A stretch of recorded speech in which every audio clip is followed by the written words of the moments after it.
পশ্চিম গুৱাহাটী সমষ্টিত আজি মুঠ 4,05,00,000 টকা ব্যয় নিৰ্ধাৰিত 6টাকৈ পথৰ আধাৰশিলা স্থাপন কৰা হয়।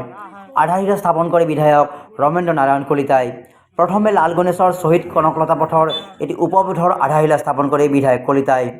উক্ত জৰাজীৰ্ণ পথটোৰ নিৰ্মাণৰ বাবে দীৰ্ঘদিনীয়া দাবী আছিল ৰাইজৰ।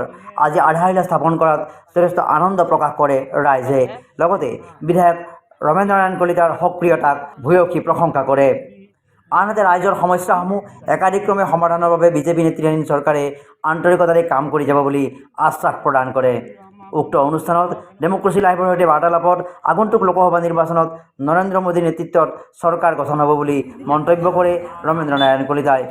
উক্ত অনুষ্ঠানত ডেপুটি মেয়ৰ স্মিতা ৰয়, সমাজকৰ্মী তথা অসম গণ পৰিষদৰ মহানগৰ সমিতিৰ উপসভাপতি হৰিশংকৰ চাহু, সমাজকৰ্মী শত্ৰুঘ্ন চৌহানকে ধৰি ভালেসংখ্যক নেতাকৰ্মী উপস্থিত থাকে।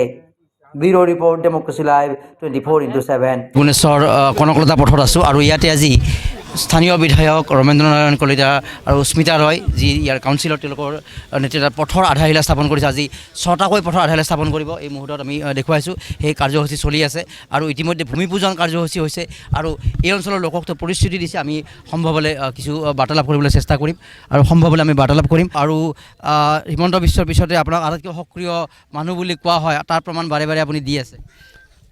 আজি আমাৰ এই লাল গণেশ অঞ্চলত প্ৰায় অৰ্থাৎ 22 নম্বৰ ৱাৰ্ডত প্ৰায় 6টা ৰাস্তাৰ আজি আধাৰশিলা স্থাপন কৰা হ'ব। আৰু এই ক্ষেত্ৰত আমাৰ যিগৰাকী পৰিষদ ডেপুটি মেয়ৰ স্মিতা ৰয় ডাঙৰীয়াৰ উদ্যোগত এই গোটেইখিনি ৰাস্তা আজি পকীকৰণৰ ক্ষেত্ৰত আধাৰশিলা স্থাপন কৰা হৈছে। মাননীয় মুখ্যমন্ত্ৰীৰ পথ পকীকৰণৰ যি পুঁজি আবণ্টন দিয়া হৈছিল, এই পুঁজিৰে আমি এই ৰাস্তাসমূহ আজি পুনৰ নিৰ্মাণৰ ক্ষেত্ৰত ব্যৱস্থা লৈছোঁ।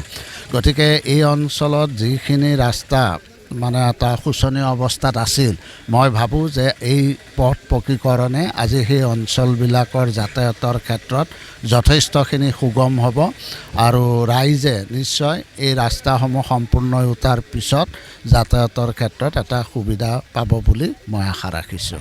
যিহেতু লোকসভা নিৰ্বাচন সমাগত, মিত্ৰজোঁটৰ আপোনালোকৰ যিখিনি সম্ভাৱনা, ৰাইজ কাৰ লগত আছে, অংক কোনটো পৰ্যায়ত এতিয়া?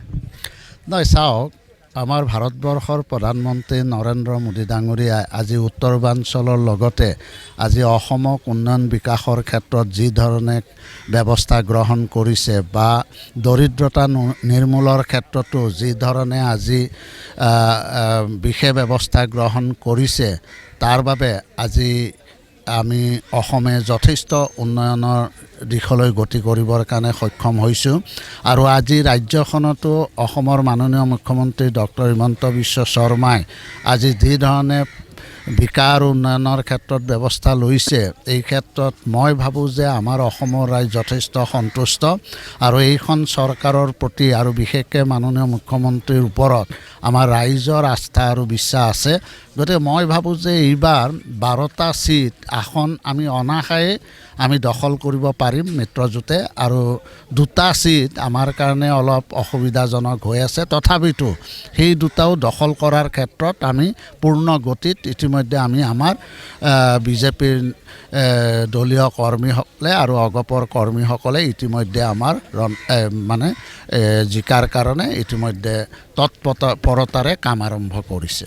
এয়া বিধায়ক ৰমেন্দ্ৰ কলিতাই, আৰু আমি দেখুৱাইছোঁ ৰাইজৰ উৎসাহ দেখুৱাইছোঁ আৰু 6টাকৈ পথ আৰু এই অঞ্চলৰ ৰাইজৰ বাবে অতি সুখবৰ কঢ়িয়াই প্ৰায় 13 লাখ টকাৰ 4 লাখ টকাৰ বাজেটেৰে এই কনকলতা পথৰ এটা বিশেষ অংশ নিৰ্মাণ কৰিব।